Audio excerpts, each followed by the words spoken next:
Hey guys, how's it going? It's Herald here. Hope you guys are doing well. You can also call me Firdaus. It's my Muslim name. And I would like to wish all my dear brothers and sisters in Islam, Assalamu alaikum rahmatullahi wa barakatuh. So today why I'm sharing this video is because I've seen a lot of Muslims who have just newly embraced the religion shared their stories online, and I was really inspired to share my story as well. And I hope that through my sharing, many reverts or converts out there will also share their story. I hope that for those who are also looking at the religion through my stories will also come to see the beauty of Islam.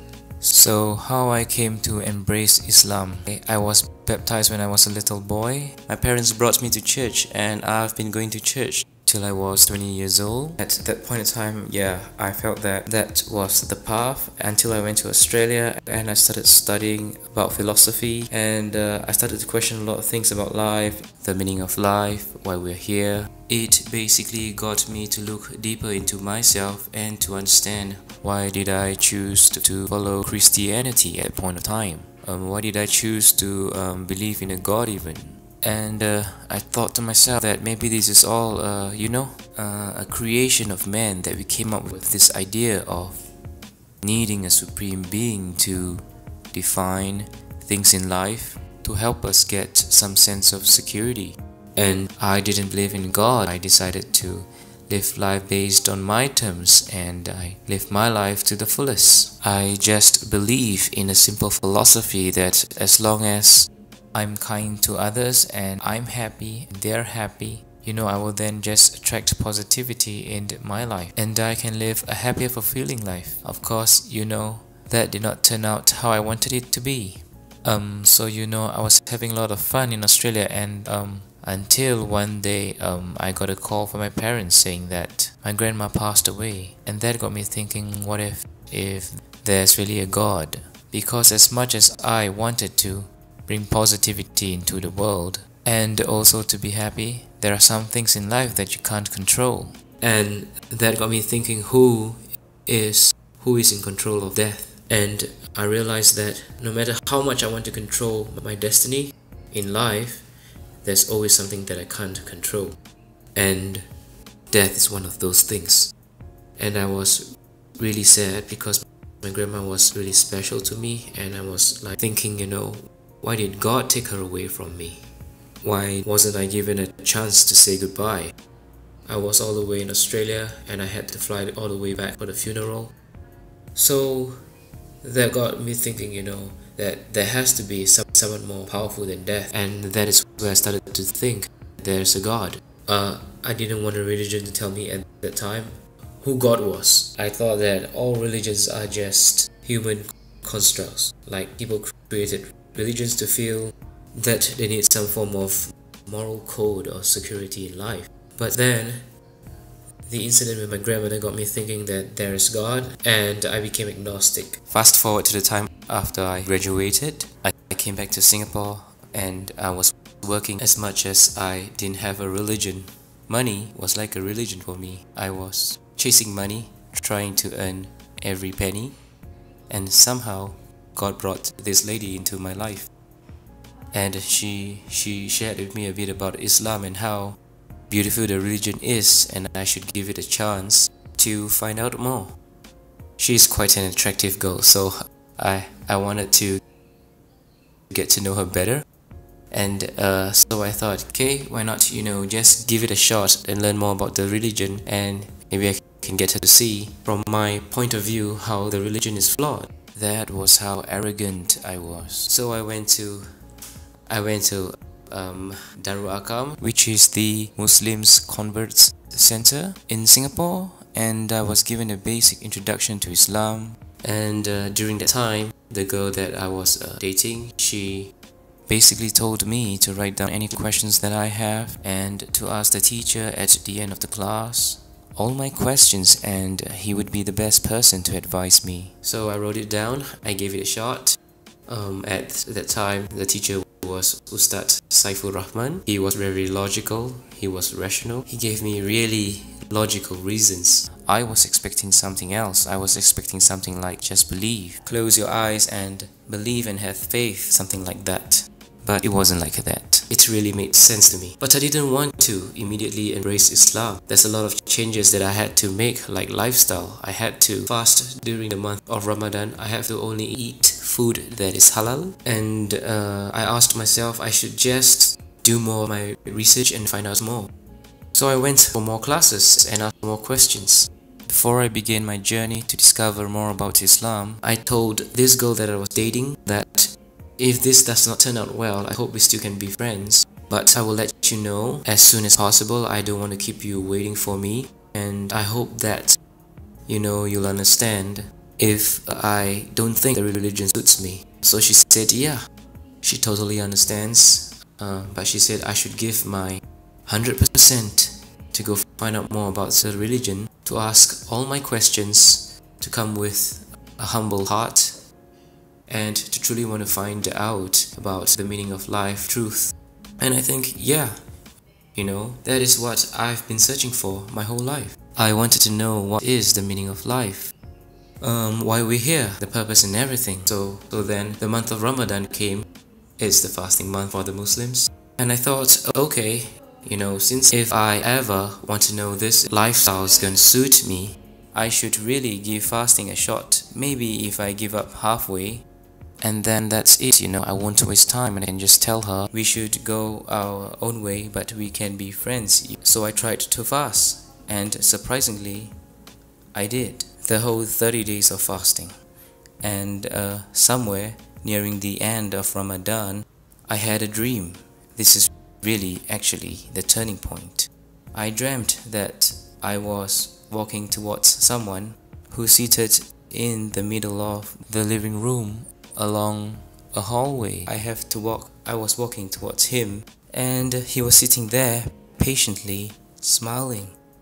He had this radiant light. I could tell that, he's just a person and a kind soul.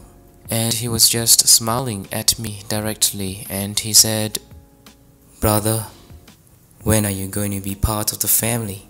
And I woke up.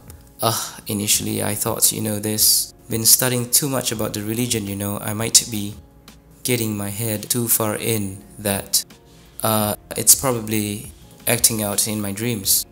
But on the same day, I had a friend call me out for dinner.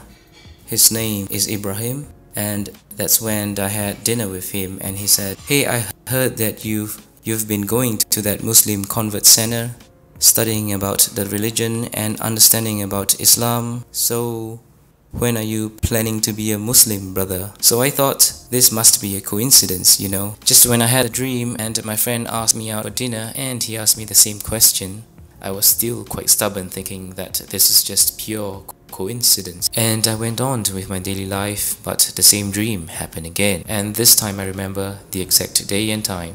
It was a Saturday morning around 9:30. I had the same dream and I woke up and I said to myself, "No, this can't be happening again, it must be something.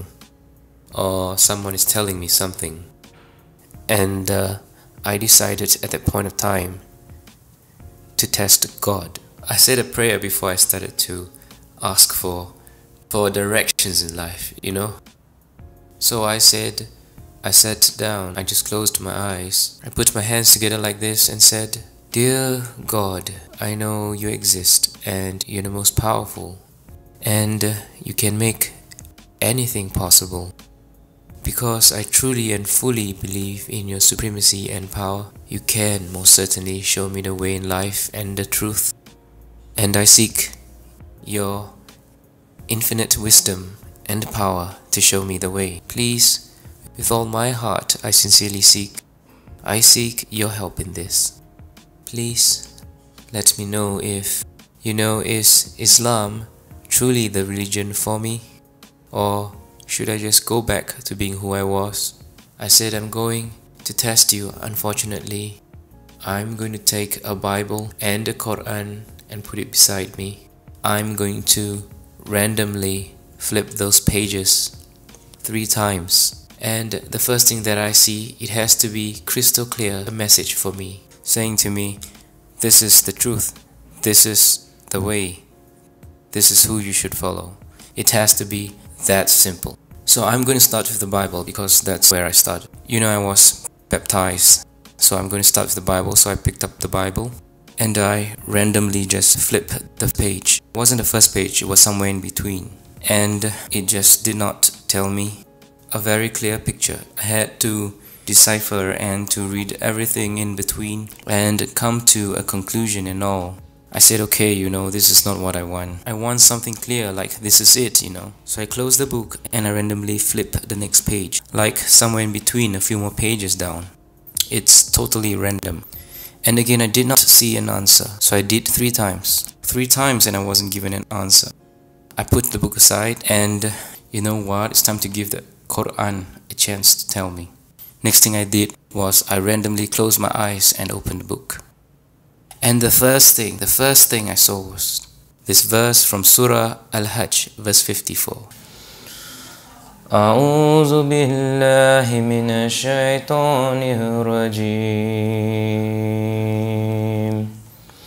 بسم الله الرحمن الرحيم